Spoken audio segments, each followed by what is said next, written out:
అబ్బబ్బా, పరమ పవిత్రమైన ఆ తిరుపతి లడ్డు కోసం సోషల్ మీడియాలో ఎంత రచ్చ చేశారు. అంటే ప్రజల భక్తుల మనోభావాలని బాబో ఎంత హింసించేశారు నిజంగా చెప్పాలంటే. సరే, పొలిటీషియన్స్ అని పక్కన పెట్టేద్దాం.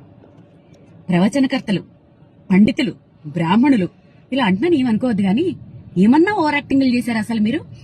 ప్రాయశ్చిత్త శ్లోకాలట వాళ్లే కనిపెట్టేసి ప్రాయశ్చిత్త శ్లోకాలు చెప్పించేసి రామరామ మీరు చేసింది మామూలు రచన.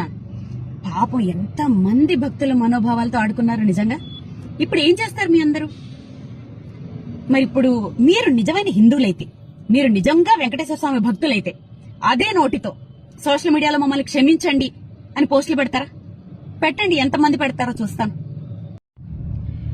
అబ్బబ్బా, పరమ పవిత్రమైన ఆ తిరుపతి లడ్డు కోసం సోషల్ మీడియాలో ఎంత రచ్చ చేశారు. అంటే ప్రజల భక్తుల మనోభావాలని బాబో ఎంత హింసించేశారు నిజంగా చెప్పాలంటే. సరే, పొలిటీషియన్స్ అని పక్కన పెట్టేద్దాం. ప్రవచనకర్తలు, పండితులు, బ్రాహ్మణులు ఇలా అంటున్నాను ఏమనుకోవద్దు గాని, ఏమన్నా ఓవర్ యాక్టింగ్లు చేశారు అసలు మీరు. ప్రాయశ్చిత్త శ్లోకాలట వాళ్లే కనిపెట్టేసి ప్రాయశ్చిత్త శ్లోకాలు చెప్పించేసి రామరామ మీరు చేసింది మామూలు రచన.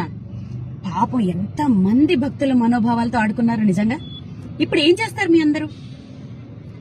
మరి ఇప్పుడు మీరు నిజమైన హిందువులైతే, మీరు నిజంగా వెంకటేశ్వర స్వామి భక్తులైతే అదే నోటితో సోషల్ మీడియాలో మమ్మల్ని క్షమించండి అని పోస్టులు పెడతారా?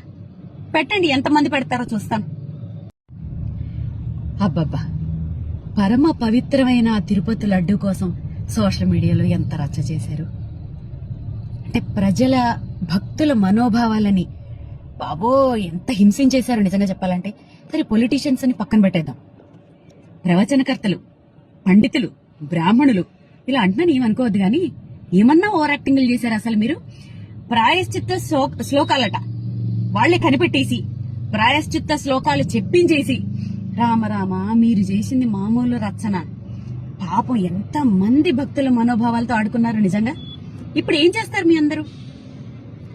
మరి ఇప్పుడు మీరు నిజమైన హిందువులైతే, మీరు నిజంగా వెంకటేశ్వర స్వామి భక్తులైతే అదే నోటితో సోషల్ మీడియాలో మమ్మల్ని క్షమించండి అని పోస్టులు పెడతారా? పెట్టండి, ఎంతమంది పెడతారో చూస్తాను.